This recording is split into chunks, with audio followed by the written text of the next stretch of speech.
Welcome back to my channel friends. আমি আজকে আবার চলে এসেছি একটা অনবদ্য জার্নি নিয়ে। আমরা খানিকক্ষণ আগেই আলিপুরদুয়ার স্টেশনে এসে পৌঁছেছি। আসার পথে দেখালাম যে আমরা ট্যুরিস্ট স্পেশাল ট্রেনকে ওভারটেক করলাম আমাদের কাঞ্চনকন্যা। তো সেই ট্যুরিস্ট স্পেশাল ট্রেন সঙ্গে সঙ্গেই প্রায় চলে আসলো 5-7 মিনিটের মধ্যেই আলিপুরদুয়ার পৌঁছে গেল। আমাদের লাঞ্চ করার সম্ভাবনা চলে গেল, এর অ্যারাইভালটা তুলছি। এই ইএমডি আমাদের আজকে নিয়ে যাবে, আর আমরা এই ট্যুরিস্ট স্পেশাল ট্রেনেই ভিস্টাডোম কোচে আলিপুরদুয়ার থেকে শিলিগুড়ি জার্নি করব, এবং শিলিগুড়ি থেকে আমরা পরবর্তী ট্রেন কাঞ্চনকন্যা আবার ধরবো। কাঞ্চনকন্যা এখানে দাঁড়িয়ে আছে, এই ট্রেনের কিছুক্ষণ পরে সে ছাড়বে, এবং এই ট্রেনের পিছনেই আশা করি যাবে এই সেই ভিস্টাডোম কোচ, যেটাতে করে আমরা যাব। ইঞ্জিনটা বা লোকোমোটিভটা ঘুরিয়ে এনে এখানে অ্যাটাচ হবে এবং আমরা জার্নি করব। এবার অনেকে বলতে পারেন, একটা ভিস্টাডোম কোচ তো যখন আপওয়ার্ড জার্নি থাকে পিছন দিকে খোলা থাকে তখনই যেতে পারেন, এইখানে তো ডাউন জার্নিতে তো এখানে লোকোমোটিভ লেগে থাকবে, ভিস্টাডোমের মেইন যে ভিউইং গ্লাসটা সেটাই তো ব্লক হয়ে থাকবে। কিন্তু না, আমরা যারা রেল ফ্যান, ডিজেল লাভার, তাদের জন্য এই যে ইএমডি এর যে হামিং সাউন্ড, একে দেখতে দেখতে যাওয়া এবং টুয়ার্ডসের জার্নিটা এনজয় করা, এটা একটা বিশাল বড় ব্যাপার। আমি চলে এসেছি আজকে ভিস্টাডোমের কাছে। এইখানে আমরা এখন বোর্ড করব। অসাধারণ একটা জার্নি এক্সপিরিয়েন্স হতে চলেছে, আসুন আপনাদের দেখাই। আর অলরেডি আমাদের লোকোমোটিভ অ্যাটাচ হয়ে গেছে, তো এই আমাদের এখন শিলিগুড়ি অবধি নিয়ে যাবে। চলুন দেখা যাক ভেতরটা কীরকম, একটা শর্ট ট্যুর করে নিই। এই হচ্ছে মেন ভিউইং গ্লাস, এখানেই ডিজেল লোকোমোটিভটা আমাদের ইএমডিকে হামিং করতে করতে ছুটে যেতে দেখব। আর এই হচ্ছে আমাদের কম্পার্টমেন্ট বা বসার জায়গা আর কি। এটা 2:2 সুপার লাক্সারি চেয়ার আছে, এবং এটা পুরোটাই চেয়ারটা ঘুরে যায়, মানে উইন্ডোর দিকে ঘুরিয়ে নেওয়া যায়। যদিও জানি না কতক্ষণ আর এখানে আমি বসবো আজকে, কারণ কি ওই ভিউইং এরিয়াতেই হয়তো ম্যাক্সিমাম সময়টাই কেটে যাবে।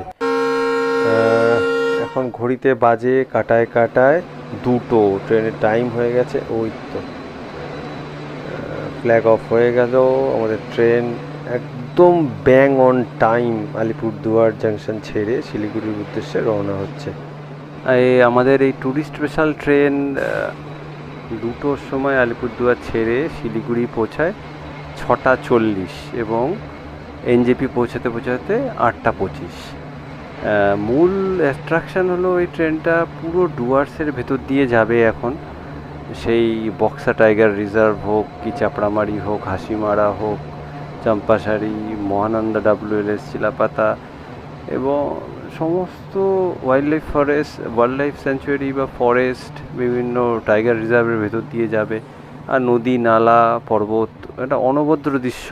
কিন্তু সবথেকে বড় অ্যাডভান্টেজ হয়ে গেল হচ্ছে, এই ট্রেন যখন গুলমা এরিয়া বা মেন জঙ্গল এরিয়াগুলো দিয়ে যাবে, তখন কিন্তু অনেকটাই সন্ধে হয়ে আসবে। এই হচ্ছে কাঞ্চনকন্যার লোকোমোটিভ আমাদের নিয়ে আসলো, এটাই কাঞ্চনকন্যায় অ্যাটাচ হবে। যাই হোক, তো এই জার্নিতে না ওয়াইল্ড লাইফ দেখার সম্ভাবনা অনেক বেশি, অনেকটাই সন্ধে হয়ে আসে এই গাড়িতে যেতে যেতে। তো হাতি হোক, বাইসান হোক, ময়ূর হোক, অন্যান্য পশু পাখি যাই হোক না কেন, দেখতে থাকুন। আমি তো অধীর আগ্রহে, মানে দরজা থেকে আর কি সিটিং এরিয়াতে যেতে পারবো কি না সেটাই সন্দেহ লাগছে।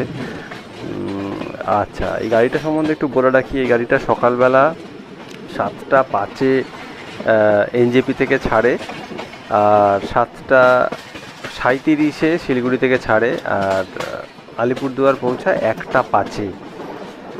সেই সময় কিন্তু, মানে আলিপুরদুয়ার থেকে আসার সময় ভিস্টাডোম কোচটা সবার শেষে থাকে।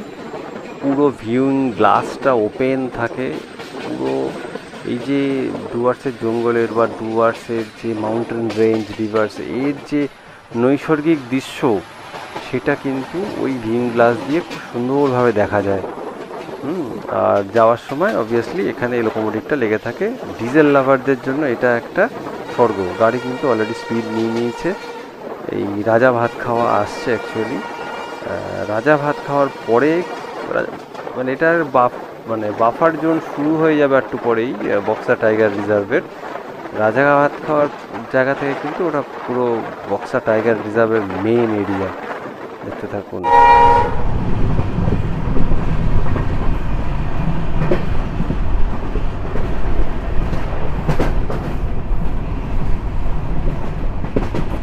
অনবদ্য আকাশ, অসাধারণ, মনে হচ্ছে শরৎকাল। আমরা কিন্তু জুলাইয়ের পিক মনসুন সিজনে এসেছি। আমাদের ভাগ্যটা খুবই ভালো দেখা যাচ্ছে, এখনো অবধি কোনো বৃষ্টি পাইনি। এই দেখুন ওয়াইল্ড লাইফ ক্রসিং জোন বা হাতি পার হওয়ার জায়গা, এটা সাইনবোর্ডটা চলে গেল। আমরা মোটামুটি এবারে কিন্তু বক্সা টাইগার রিজার্ভের মেইন জায়গায় ঢুকে পড়লাম। এবং দেখতে পাচ্ছেন সঙ্গে সঙ্গে কিন্তু গাড়ির গতি অনেকটাই স্লথ হয়ে গেল। এখানে গাড়ি 30 কিলোমিটারে যাবে হাতি বা অন্যান্য বন্যজন্তুকে তো বাঁচানোর জন্য। আর এটা আমাদেরকেও একটা অনবদ্য সুযোগ করে দেবে সুন্দরভাবে স্লোলি টোটাল সিনারিটা উপভোগ করার জন্য। দেখুন ইএমডি কার্ভ নিচ্ছে বক্সা টাইগার রিজার্ভের মধ্যে, অনবদ্য অনবদ্য। সবসময় চোখ রাখতে হবে কখন একটা ওয়াইল্ড লাইফ, কখন একটা হাতি বা কোনো বাইসান বা ময়ূর বা কোনো পাখি হঠাৎ করে সামনে চলে আসবে। মানে মানে any moment, blink of A I এটা দেখা যেতে পারে।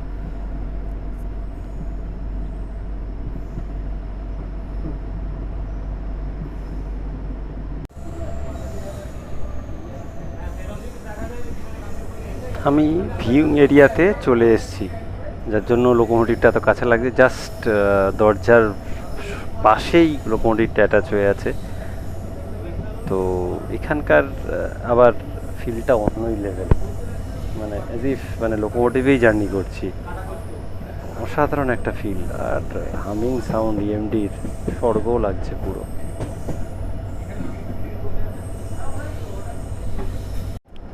এই হচ্ছে ভিউইং অ্যারেনা, বিশাল বড় একটা গ্লাস।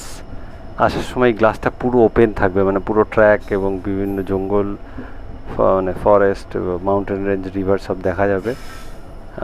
আমাদের গাড়ি চলেছে বক্সা টাইগার রিজার্ভের মধ্যে দিয়ে। অসাধারণ।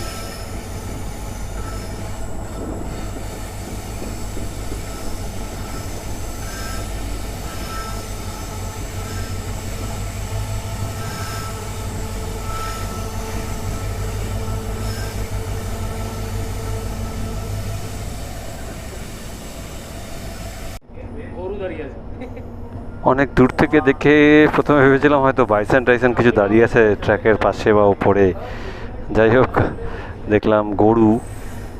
তবে এইরকমই হঠাৎ করে কিছু না কিছু চোখে পড়ে যাবে এই জার্নিতে, সেই আশাতেই বুক বেঁধে দরজায় দাঁড়িয়ে আছি। অনবদ্য দৃশ্য, সবুজের সমুদ্র যাকে বলে, অসাধারণ। এই ভিস্টাডম কোচে একটা ফুড কাউন্টার মতো আছে, লিমিটেড কিছু খাবার পাওয়া যায়, ভেজ প্যাটিস বা ওই রেডি টু মেক নুডলস ওরম টাইপের টুকটাক, কিন্তু দাম প্রচুর হাই। আমরা রাজা ভাত খাওয়ার দিকে এগিয়ে এসছি, একটু রুরাল এরিয়া বা গ্রাম বসতি এরকম দেখা যাচ্ছে, মানে রাজা ভাত খাওয়া স্টেশন কিন্তু আসছে।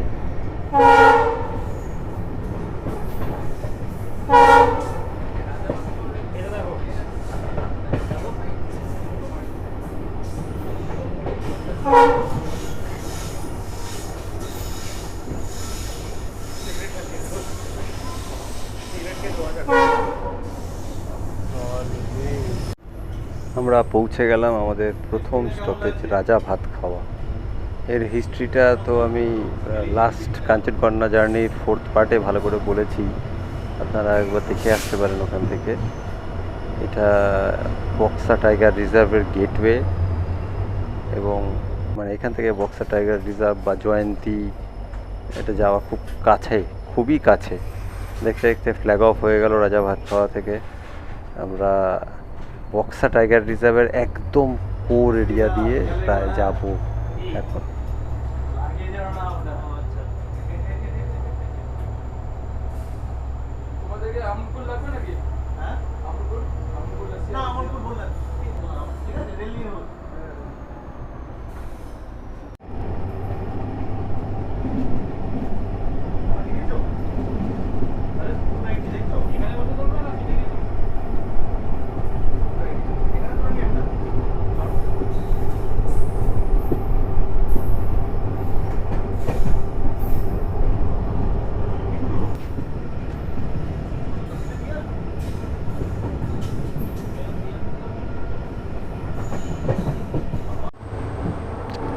চলে এলাম আমরা ডিমা রিভার, মানে আমরা বক্সা টাইগার রিজার্ভ ছেড়ে দিলাম, কমপ্লিট হয়ে গেল বক্সা টাইগার। ওই হচ্ছে ভুটান হিলস, বুঝেছেন, ডুয়ার্সের ফুট হিলস যাকে বলে, হিমালয়ান ফুট হিলস, অসাধারণ দৃশ্য। আমাদের পরবর্তী স্টপেজ হবে হচ্ছে কালচিনি। এই জায়গাটা না একটু ফরেস্ট এরিয়া, কিন্তু রিজার্ভ ফরেস্ট বা ন্যাশনাল পার্ক ওরকম টাইপের না, আর কিছুটা চা বাগান সম্মিলিত কিছুটা জনবসতিপূর্ণ জায়গা। গাড়ি আশা করি এখানে কিন্তু এমপিএস নেবে, মানে এখানে স্পিড কিন্তু গাড়ি বাড়াবে, অসাধারণ লাগবে কিন্তু।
দেখতে দেখতে আমরা হাসিমারা পৌঁছে গেলাম। মাঝখানে কালচিনিটা গেছে, কিন্তু ওই সময় ঠিকঠাক করতে পারিনি আর কি। একটু নুডলস নিয়েছিলাম, ব্রেকফাস্ট কাম লাঞ্চ করছিলাম আর কি, সারাদিন তো কিছু খাওয়া হয়নি। তো যাই হোক, এরপরে পুরো জার্নিটাই আনকাট থাকবে একদম শিলিগুড়ি অবধি। আমরা হাসিমারায় পৌঁছালাম, এখানে আমাদের স্টপেজ আছে, খুব শর্ট স্টপেজ, 2 মিনিটের।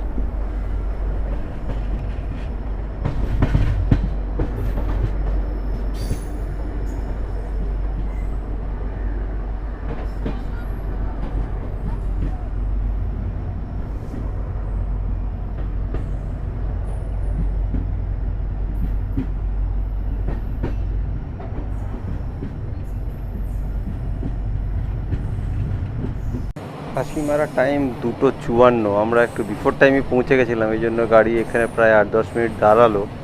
তো ফাইনালি আমরা হাসিমারা ছেড়ে বেরিয়ে যাচ্ছি।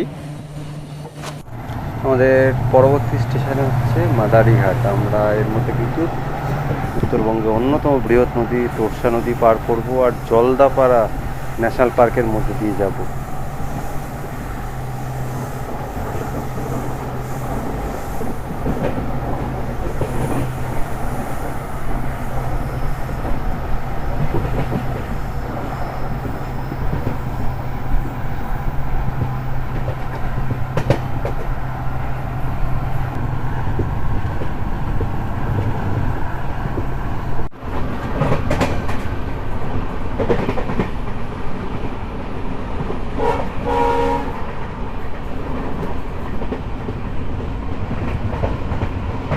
আমরা পৌঁছে গেলাম উত্তরবঙ্গের অন্যতম বড় নদী তোর্ষা নদী।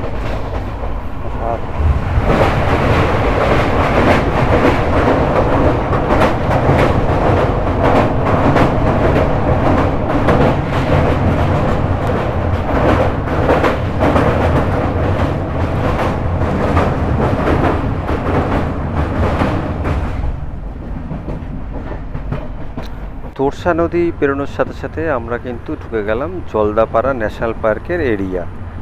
হ্যাঁ, এটাতে প্রথম দিকে একটা বড়াঝোর ফরেস্ট হিসাবে প্রথম পার্টটা আছে, ওটা জলদাপাড়ারই বাফার জোন। এটা হচ্ছে হলং নদী, ঠিক আছে। এর বাঁ দিকটা অ্যাকচুয়ালি মেনলি ডেন্স ফরেস্ট। এটা হচ্ছে আপনার জলদাপাড়া ন্যাশনাল পার্কের ডেন্স ফরেস্ট হচ্ছে বাঁ দিকটা। এই এসি ভিস্টাডোম কোচটা হলো এই ট্রেনের সব থেকে প্রিমিয়াম, সব থেকে লাক্সারিয়াস এক্সিকিউটিভ কোচ একটাই আছে। বাকি কটা জেনারেল আছে আর একটা কি দুটো এসি চেয়ার কার আছে।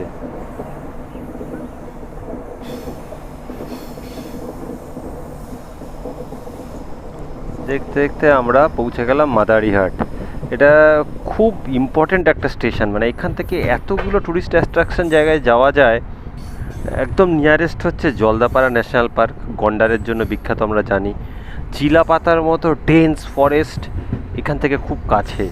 হ্যাঁ, এছাড়া সাউথ খয়েরবাড়ি ন্যাশনাল নেচার পার্কটাও এখানে কাছে। টোটোপাড়া যে ট্রাইবাল ভিলেজ লোকে দেখতে যায় সেটাও খুব কাছে। ফুনসোলিং মানে ভুটান বর্ডারটাও এখান থেকে বেশি না, 30-32 কিলোমিটার। মানে এটা একটা মানে হাব বলা যেতে পারে। দেখতে দেখতে আমরা মাদারিহাট ছেড়ে বেরিয়ে গেলাম। এখানে আমাদের স্টপেজ ছিল। এর পরের স্টপেজ আমাদের জন্য হচ্ছে দলগাঁও। ওটাও ভুটান বর্ডারের কাছাকাছি খুব। মাঝখানে শুধু মুজনাই স্টেশন পড়বে, যেখানে আমরা থামবো না। তো এই জায়গাটা না ঠিক রিজার্ভ ফরেস্ট খুব একটা নেই। এখানে কাল্টিভেটেড ল্যান্ড, টি গার্ডেন এইসব এরিয়া আছে, যার জন্য গাড়িতে কিন্তু এমপিএস আছে। 90 কিলোমিটার হচ্ছে এখানকার এমপিএস। ভিউইং গ্লাসে দেখতে পাচ্ছি সুপার বিস্ট WDG4 তীব্র গতিতে এখন ডুয়ার্সের ভেতর দিয়ে ছুটে চলেছে। বাইরে একদম সুন্দর নীল আকাশ। আর এই হচ্ছে সিটিং এরিয়া। ক্যাফেতে মানে ফুড কাউন্টারটা বন্ধ করে দিয়েছে। হ্যাঁ দেখুন, যা মানে প্যাসেঞ্জার বলতে গেলে আমরা 3 জন আর জাস্ট 2 জনের একটা ফ্যামিলি। পুরো ট্রেনটাই খালি। অ্যাকচুয়ালি ভিড়টা হয় না যাওয়ার সময়। এবার আমরা পার করছি হচ্ছে পাগলি নদী। এই পাগলি নদী বেরিয়ে গেলেই দলগাঁও ঢুকে যাব আমরা।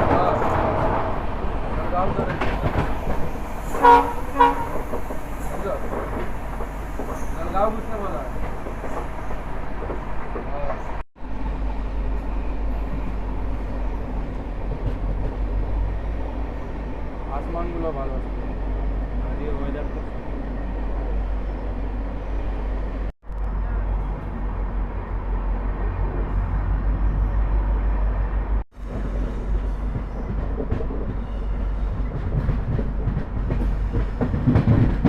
দেখতে দেখতে চলে আসলাম আমরা দলগাঁও। এখান থেকে ভুটান বর্ডারটা কাছে। এখানকার মেন অ্যাট্রাকশন বলতে গেলে অনেক কিছুই আছে, কিন্তু চা বাগান এখানে অনেক। এছাড়া রেলওয়ে নেটওয়ার্ক বা রোড নেটওয়ার্ক এখানকার খুব স্ট্রং। একটা কমার্শিয়াল এরিয়া, মানে ভুটানের বিভিন্ন ব্যবসা বাণিজ্য এর ভেতর দিয়েই হয়। কিন্তু দেখতে দেখতে আমরা মুজনাই নদীর ওপর ডাঙাপাড়া রেলওয়ে ব্রিজে চলে আসলাম। মুজনাই নদীটা অ্যাকচুয়ালি 2 জায়গায় ভাগ হয়েছে। এই জায়গাটা একটা আইল্যান্ড মতো। ওদিক দিয়ে আমরা আবার রহিমপুর ব্রিজ দিয়ে এই মুজনাই নদীকেই ক্রস করব ইনফ্যাক্ট।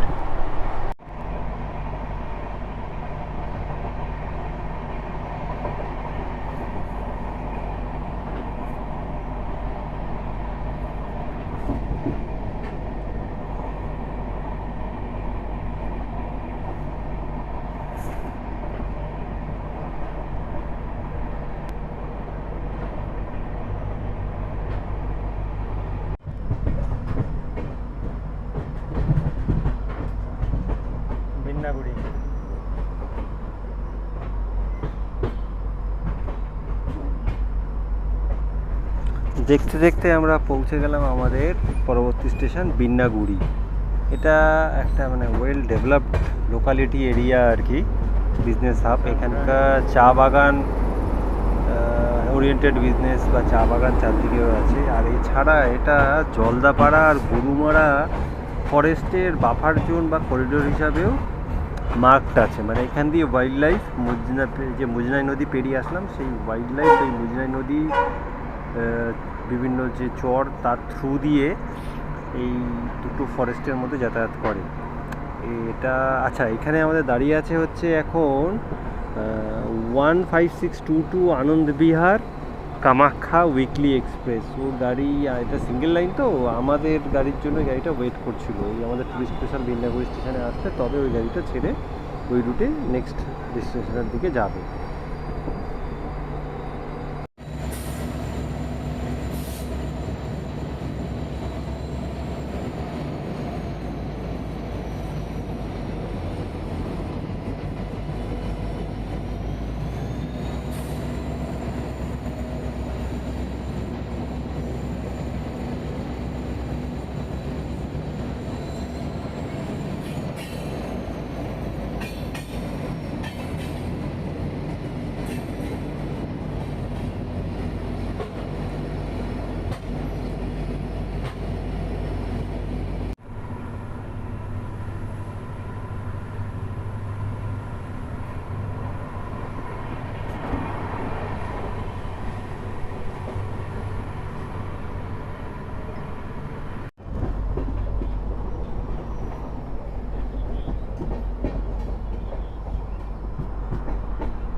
আমরা চলে আসলাম আমাদের পরবর্তী স্টপেজ বানারহাট। এটা একটা কমার্শিয়াল হাব কাম সিটি আর কি। এখানে টি প্লান্টেশন যেরকম হয়, টি বিজনেসও আছে, খুব ভালোভাবে কানেক্টেড রেলওয়ে নেটওয়ার্ক দিয়ে, আবার NH-17 দিয়ে।